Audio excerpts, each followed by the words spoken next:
तुम्ही श्रीमंत होण्याआधी मांजर आपल्याला देते हे 5 शुभ संकेत। मित्रांनो, निसर्ग आपल्या जीवसृष्टीतून अनेक प्रकारचे संकेत देत असतो आणि त्यात प्राणी, पक्षी, वृक्ष, फुले आणि पाण्याची हालचाल यांचा समावेश होतो। त्यापैकी मांजर हा एक असा प्राणी आहे ज्याच्या वर्तनातून अनेक पारंपरिक आणि लोकसमाजातील समजधारणांना जन्म मिळाला आहे आणि घरात मांजर येणे, त्याचे वावरणे, पिलांना जन्म देणे अथवा रडणे हे सर्व काही संकेत म्हणून पाहिले गेले आहे। परंतु या संकेतांचा अर्थ समजून घेण्यासाठी आपल्याला साधेपणाने आणि विवेकाने त्यांचा अभ्यास करण्याची गरज आहे, कारण जेव्हा आपण निसर्गाच्या दिलेल्या संकेतांकडे संवेदनशीलतेने पाहतो तेव्हाच आपल्याला आपले नशीब, आपल्या आयुष्याची दिशा आणि संभाव्य संधी यांची ओळख होऊ शकते।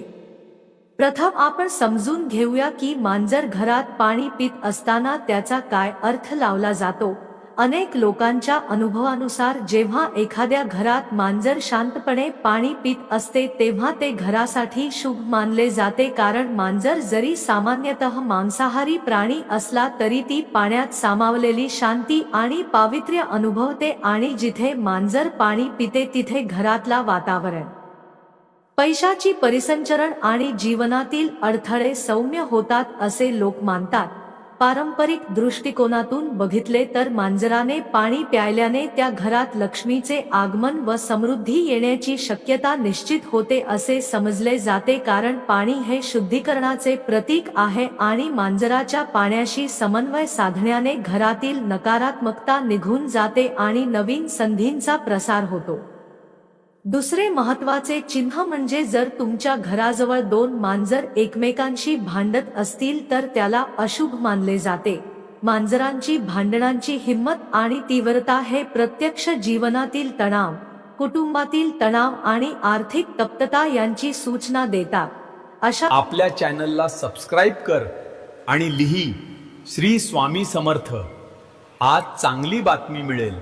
वेळेस शांतपणे बाबतीत विचार केल आणि परिस्थिती नियंत्रित करण्याचे उपाय केले पाहिजे। परंतु याचा अर्थ असा नाही की आपण पळून जावे किंवा वेढा करून बसावे, परंतु सावधगिरी बाळगावी, घरातील सभासदांमधील संवाद वाढवावा, समजूतदारपणे प्रश्न सोडवण्याचा प्रयत्न करावा। जर 2 मांजर भांडत असतील आणि आपण त्याला विसरून जावे तर कुटुंबातील नात्यांवर परिणाम होऊ शकतो, म्हणून अशा स्थितीत मांजरांना थोडे घाबरवून पळवणे किंवा त्यांना शांतपणे घराबाहेर नेणे हाच उत्तम उपाय होईल। तिसरे महत्त्वाचे निरीक्षण म्हणजे जेव्हा मार्गात मांजर आडवे येते तेव्हा तोआला अशुभ मानण्याची लोकपरंपरा आहे। खरे तर मांजर आपल्याला काही वेळा संवेदनशीलता दाखवून त्या ठिकाणी काही अनिष्ट ऊर्जा आहे हे सांगते। त्यामुळे जर प्रवासाच्या वेळी मांजर अचानक आडवा आली तर थोडा वेळ थांबणे, दैविक नामस्मरण करणे किंवा शांतपणे एक घोट पाणी घेऊन पुन्हा पुढे निघणे फायदेशीर ठरते। हे अशा प्रकारे बघायला हवे की मांजर आपल्याला आधीच सतर्क करते आणि आपण जरी विज्ञानाच्या नजरेतून ते समजू शकत नाही तरी मनाची शांतता राखून असे छोटे उपाय केल्यास उपद्रव टाळता येऊ शकतो। चौथे आणि फार संवेदनशील चिन्ह म्हणजे मांजराचे रडणे। अनेक समाजात मांजरांचे रडणे दुःख, आजार अथवा मृत्यूचा संकेत म्हणून पाहिले गेले आहे। असं मानलं जातं की मांजर काही तणाव किंवा अशुभ ऊर्जा ओळखते आणि तिचे रडणे आपल्याला सतर्क करते। जर रात्रीच्या वेळी मांजर वारंवार वाजवते तर ते घरासाठी खूपच नकारात्मक असू शकते। अशा वेळेस घरातील लोकांनी शांती राखून पूजा करावी, गंगाजळाने किंवा हळदी तांदळाने घराची शुद्धी करावी आणि आईकाका किंवा ज्यांना त्या प्रथा माहीत आहे त्यांचा सल्ला घ्यावा। परंतु मित्रांनो, हे लक्षात ठेवा की या सर्व गोष्टी एकमेकांसाठी बांधील असलेल्या सांकेतिक समज आहेत। मांजर जिथे राहते तेथे अन्न आणि आश्रयाची उपलब्धता बघून येते आणि पिलांना जन्म देणे म्हणजे त्या ठिकाणी सुरक्षिततेची अनुभूती असते।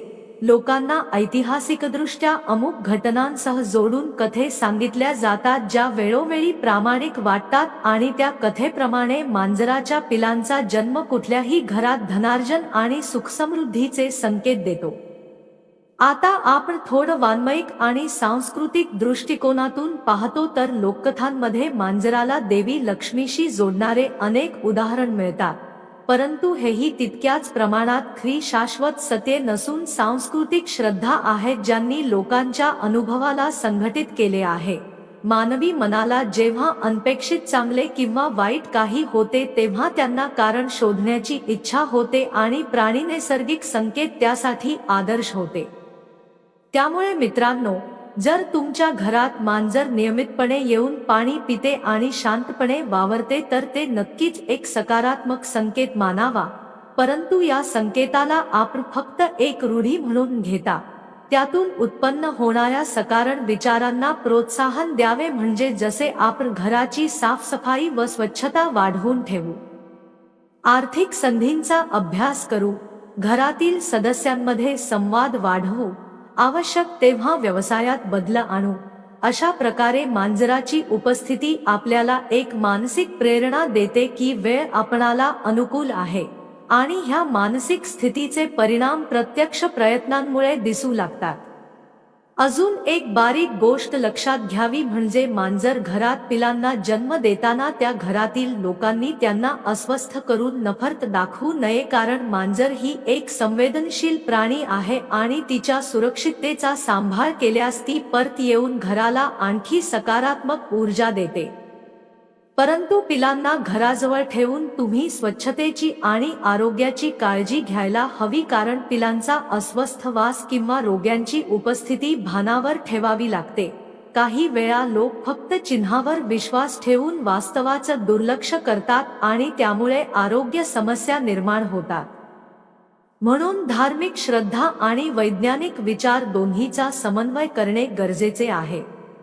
या व्यतिरिक्त काही वेळा मांजरांचे वर्तन आपल्याला सूचित करते की आपल्याला परिस्थिती जप्त करून पुढे काय करायचे हे ठरवण्याची गरज आहे. उदाहरणार्थ, जर एखाद्या घरात मांजर सतत येत असेल तर त्या परिसरात भरपेट अन्न आणि आश्रय उपलब्ध असल्यासारखं प्रतीत होतं आणि त्यामुळे त्या घरात लोकांना दैनंदिन गरजा उपलब्ध आहेत असं समजावं लागेल. परंतु जर मांजर अचानक पळून जाईल आणि परत येणे थांबवेल तर आपल्याला आपल्या घराच्या वातावरणात काही बदल करणे आवश्यक आहे, म्हणजे घरामध्ये ऊर्जा ताजेतवाने करणारे उपाय करावे, स्त्रोत परिच्छेद करावा, देवालयात जाऊन पूजा करावी किंवा घरातील पाळीव प्राण्यांची काळजी अधिक नीट उचलावी. इतर पारंपरिक उपायांमध्ये काही लोक मांजराला पाण्याची थाळी ठेवून, तिला अन्न देऊन आणि थोडे गोडगार राखून तिच्या स्वागताने शुभकामना व्यक्त करतात. परंतु हे करताना आपल्याला हे लक्षात ठेवावे की जीवांना मानवी अन्न देणे अधिक चांगले असते आणि योग्य प्राणीखाद्य देणे सर्वांसाठी हितावह ठरते. आताच्या काळात विज्ञान आणि लोकपरंपरा यांच्यात समन्वय करणे आवश्यक आहे. जर एखाद्या घरात मांजर पाणी पिते आणि लोकांना अचानक आर्थिक फायदा होतो किंवा घरात आनंद येतो तर त्या संधीचा उपयोग जागरूक नियोजनाने करावा, म्हणजे आर्थिक सल्लागाराशी बोलणे, योग्य गुंतवणूक शोधणे, कुटुंबियांसह बैठक करून संपत्ती कशी वाढवायची हे ठरवणे इत्यादी. अखेरीचा मुद्दा म्हणजे विसंबून राहू नका. केवळ शुभचिन्हांवर प्रत्येक शारीरिक, आर्थिक आणि सामाजिक निर्णय विचारपूर्वक घ्यावा, पण मांजरासारख्या निसर्गांच्या सूक्ष्म संकेतांकडे लक्ष देणे हाच एक आनंददायी आणि अर्थपूर्ण जीवनशैलीचा भाग आहे.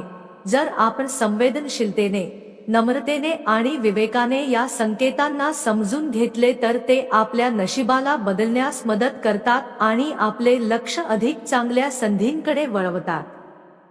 म्हणून मित्रांनो, घरात मांजर पाण्याचे प्यायला येते तर त्याचा आभारी मनाने स्वागत करा. जर भांडण दिसले तर शांततेने हाताळा, रडणे दिसले तर तत्काळ घराची शुद्धी करा आणि प्रवासात आडवं आल्यास थोडीशी तपासणी करा. अशा सूक्ष्म पद्धती आपल्या जीवनात संतुलन आणि समृद्धी आणू शकतात.